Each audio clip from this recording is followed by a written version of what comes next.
some water so that they can actually dilute the concepts, because it seems like they are misunderstanding the concept. Competence-based curriculum is streamlined on the mastery of specific skills through applied practice. Members of the auditorium, it would be very unwise of me to go any further without recognizing the presence of the people that made this debate session a wonderful success. May I simply say, all protocol is highly observed. Members of the auditorium, Figure Y had stated that you cannot be an ICT student without a computer and a science student without a lab. But how are you going to practice without a computer? That kind of sounds like outcome-based curriculum to me, because at the end of the day, you just want to pass the course, the program, or finish your examination. So probably they should take that into serious consideration. Members of the auditorium, I say work is equals to force times distance, and outcome-based curriculum is all about the distance covered to finish that degree and not the force added, which, if I may say, is highly negligible in simpler terms. Negative work done. Figure Y kept making statements pertaining to limited resources for competence-based curriculum. But how can one be competent without adequate practice? How can one practice without resources? Members of the auditorium, Figure Y was and is still confused, but let me clarify that confusion with my prepared points. Members of the auditorium, I am Paula Chinga, a member of the government, here to strongly propose to the motion that is being agreed by the House, as earlier stated by the first speaker. Fact of articulation. Point of interjection. Sustained. You talked about computer, an ICT student learning without a computer. That ICT student, if they are educated theoretically, that means they'll be able to know how to go about to make their own computers.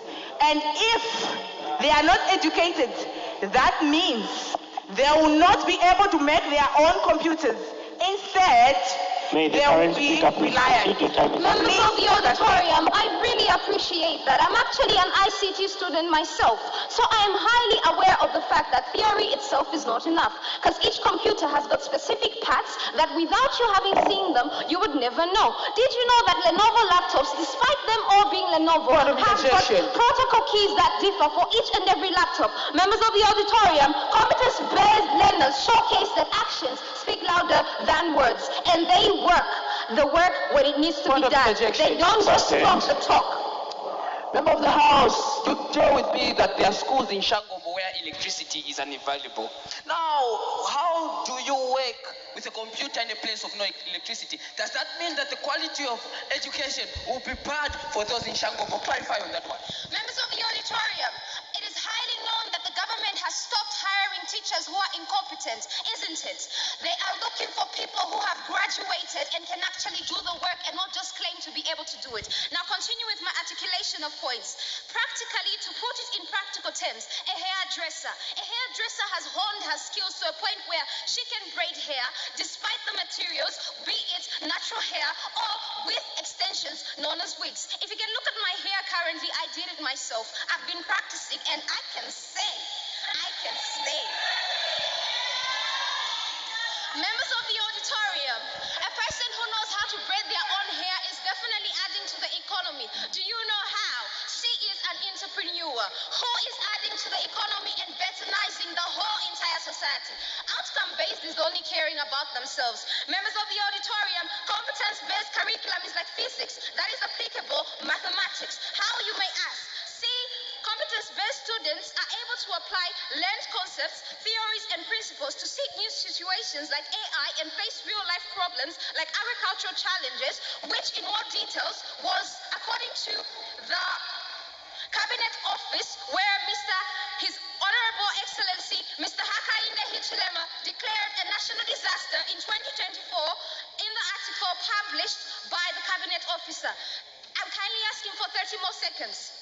Members of the auditorium, let it be known that UNZA had created an app that was able to actually determine the weather forecast in different areas. Here's more evidence that I require to be passed on to the judges. to the leaderships and the Lord.